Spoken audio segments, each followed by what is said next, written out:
Hi, everybody. My name is Shana, and this is the American English Podcast. My goal here is to teach you the English spoken in the United States through common expressions, pronunciation tips, and interesting cultural snippets or stories. I hope to keep this fun, useful, and interesting. Let's do it. Hey, everyone. How's it going? I will talk more in depth about what it's like to be pregnant in the United States. For example, like what it's like to visit a midwife or an obstetrician. But for now, I'd like to just move on to the joke of the day. We'll do the expression and some pronunciation drills. We'll start off with the joke, though. And this one I chose simply because of the vocabulary. So, when should you use contraception? Any ideas? On every conceivable occasion. Don't take this as an opinion, just take it as a joke with good vocabulary. So contraception is what prevents a couple from getting pregnant in intercourse. Contraception can include the pill for women, IUDs, or even just condoms. The joke here, though, is on the word conceivable, which has two meanings in English. It can mean imaginable, so on every conceivable occasion can mean on every imaginable occasion, every single occasion that you can imagine. Or a conceivable occasion might be the occasion on which you conceive. To conceive means to get pregnant. It's the proper medical term for when fertilization of the egg and sperm occurs. So let's hear that joke one more time. When should you use contraception? On every conceivable occasion. Moving on to the expression, today we'll be discussing a bun in the oven. Let's go through the individual words within it first. A is an indefinite article. Bun has a few definitions. A man or a woman can have a bun, meaning they have their hair tied back, usually on the back of their head, and it's formed into a ball, right? So that little ball of hair we call a bun. If men have buns, we call them man buns. Also, in the U.S., we almost exclusively use the term bun to refer to a type of bread that goes on a hamburger or a hot dog. In other English-speaking countries, they use bun as a roll, so just a ball of baked dough. But in the U.S., once again, it's for a hamburger or hot dog.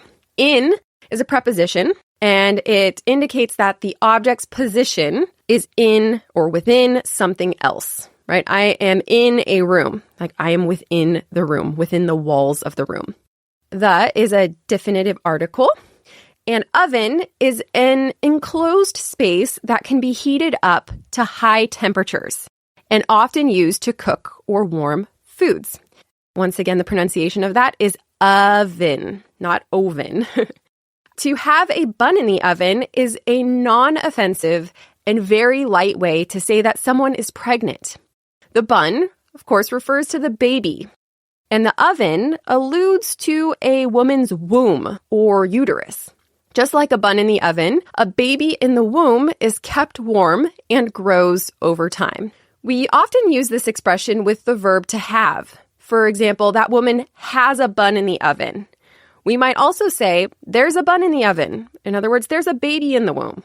According to literarydevices.net, the first written record of the expression was in 1951 in a book called Cruel Sea, when a character mentions to a man that had previously had an intimate night with a woman, "I bet you left a bun in the oven, both of you." The man accused of having intimate relations apparently walked away humiliated. And of course, that would be pretty awkward. There's a bun in the oven is a non-offensive way and common way for couples to tell their parents that they're pregnant. In fact, I'd like to use our story as the first example. Just 1 month ago, Lucas and I played a funny trick on my parents to let them know that I have a bun in the oven. In other words, to let them know that I'm preggers or pregnant. We were at their house to celebrate Julia's first birthday, and for the occasion, I made Julia's first ever birthday cake. When I got to my parents' house, I placed the cake in the oven, and next to it, I put a big bun. After dinner, my dad offered to go get the cake from the oven, and when he opened the oven, he saw the giant bun in there. He blurted out, "Why is there bread in the oven?" And then Lucas was like, oh, there's a bun in the oven? At that moment in time, my dad and my mom put two and two together and freaked out.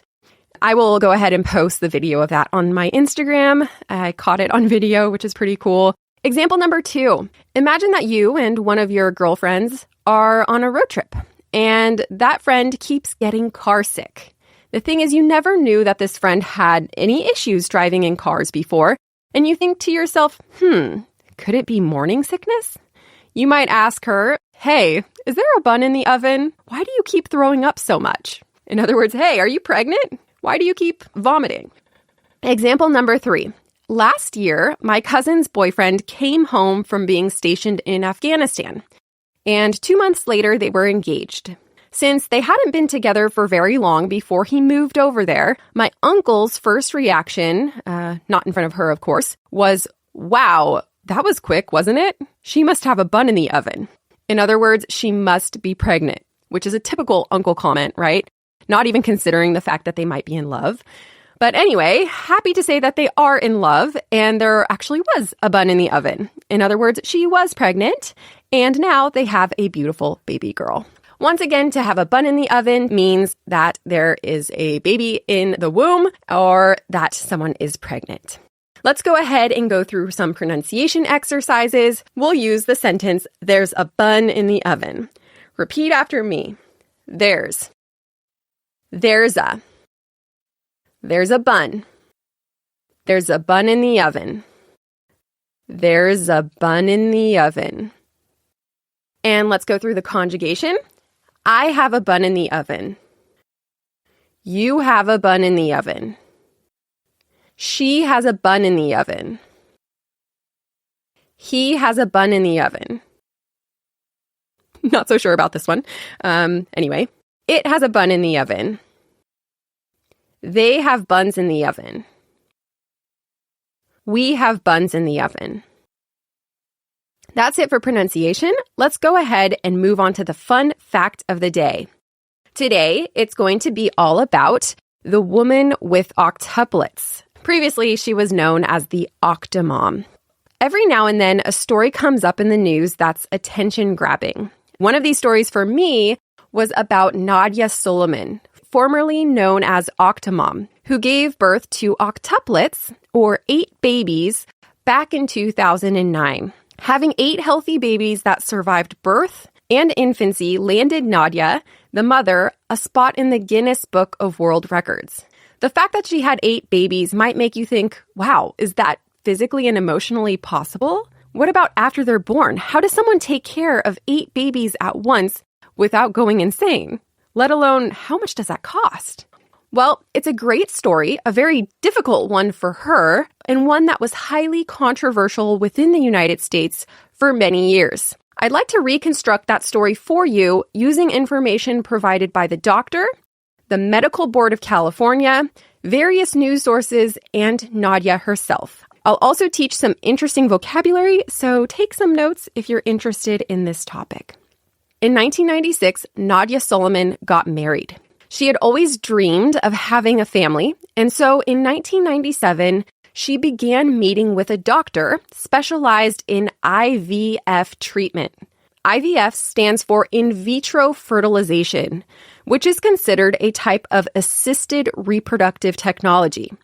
In vitro means in glass in Latin, and in vitro fertilization is the process of fertilizing a sperm and an egg within a test tube or petri dish, of course outside of the human body. After fertilization, the embryo is allowed to grow in the artificial environment for 2 to 6 days before being implanted into either the uterus of the mother or of a surrogate mother.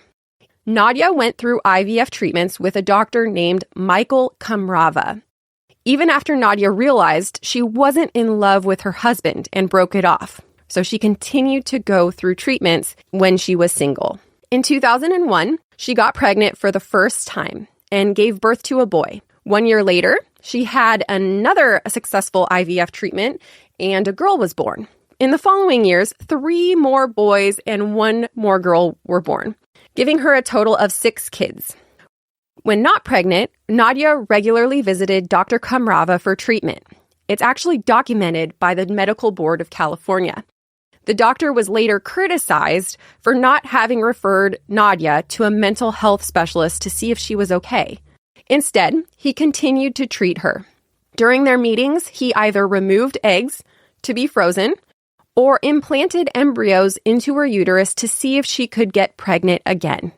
Each time, Kamrava used fresh eggs from fresh cycles, implanting 6 eggs at a time. Interestingly, there's no law in California that states how many embryos can be placed in a woman at once. However, according to the American Society of Reproductive Medicine, in patients under the age of 35, no more than 2 embryos should be transferred in the absence of extraordinary circumstances. They actually recommend that healthy patients should receive only 1. On May 7th, 2008, Dr. Kamrava was visited by Nadia, who requested that he implant 6 frozen embryos that she had in storage because she didn't want them to go to waste. In addition to the 6, another 6 fresh embryos were put into her, making it a total of 12 implanted embryos. Later, Nadia reported that while under lots of narcotics and on a gurney, the doctor pushed her to consent to another 6 embryos, saying that she had lost the previous 6.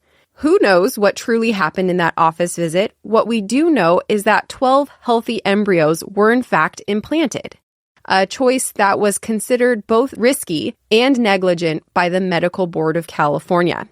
Had Nadia known the risks of that choice to her and to the babies? Well, apparently no consent forms were signed.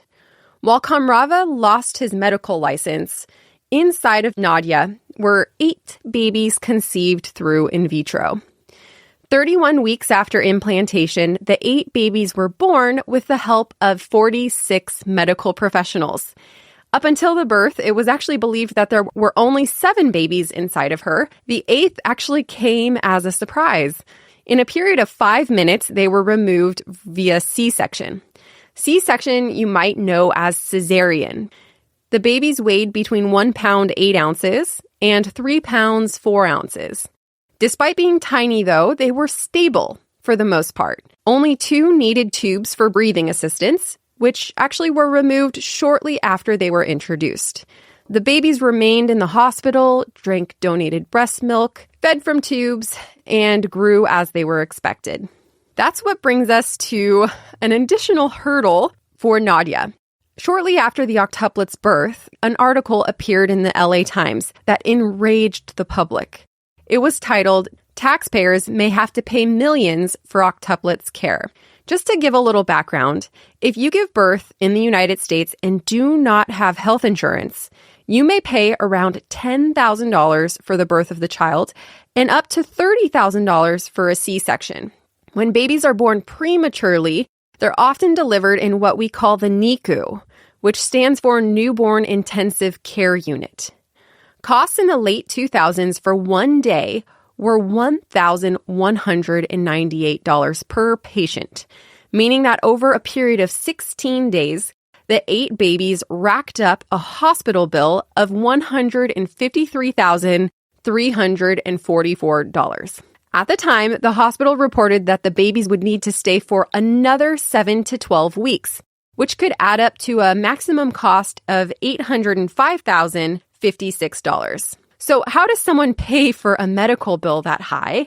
According to the LA Times article, Nadia's hospital bill had been sent to Medi-Cal, and it's an insurance provider to people who do not have sufficient income to pay for themselves. In addition to the birth and her stay in the hospital, her octuplets also qualified, so their high hospital bill was covered by Medi-Cal.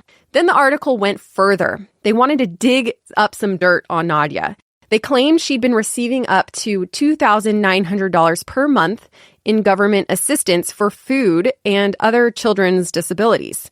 They mentioned that she owed $50,000 in student loans and had collected another $169,353 in disability payments from the government for her own back problems. The article was a pretty low blow. Not only did it make her finances public to the world, a lot of negativity also surfaced in tabloids. People left and right commented on her choice to have more children when she couldn't financially support the first 6. There's 2 sides to every story, though. Nadia hated the image of this octomom, who was a sort of character created by the tabloids. It appeared that octomom was sucking money from the government and that she was a bad mother, and she didn't feel she was a bad mother at all. Although she admitted to the fact that she was selfish and immature back in the past when she wanted another child, she did not hope for octuplets. She also was open to showing the reality of what her life was like being a single mom with 14 kids. In the video I mentioned in the beginning, she showed 24 hours in her life. Within the 24 hours, she didn't sleep for more than an hour. One child wound up with an ear infection and needed to be taken to the hospital by a friend. She spent most of her day making food. Even when the kids were young, they spent $1,000 per week on food. They went through 35 loaves of bread, 21 dozen eggs, and 20 gallons of milk.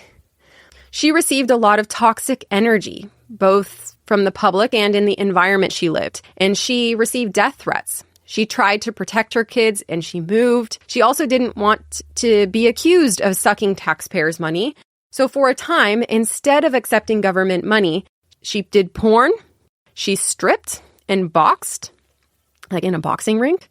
She even appeared in a low-budget film called Millennium. Those choices were also openly criticized, but she admitted that the judgment was warranted. She said in a video, quote, "In my mind, it was an investment so that I could support my family." Although it's been a long time since the birth of the octuplets, they appear in the news every now and then. The latest article that I read was from the New York Times titled, "The Octomom Has Proved Us All Wrong." In it, she talks about how the kids have very strict schedules, how they are excelling in school and in sports. She's open about the past, the challenges she faced, the hatred she confronted, and is even writing a book that has yet to be released. That's it for today's episode. I hope you all found her story as interesting as I did. I hope by providing information from various sources and Nadia herself, that it's shown the story from different angles. In any case, it should make for a good class discussion with all of the controversial aspects within it.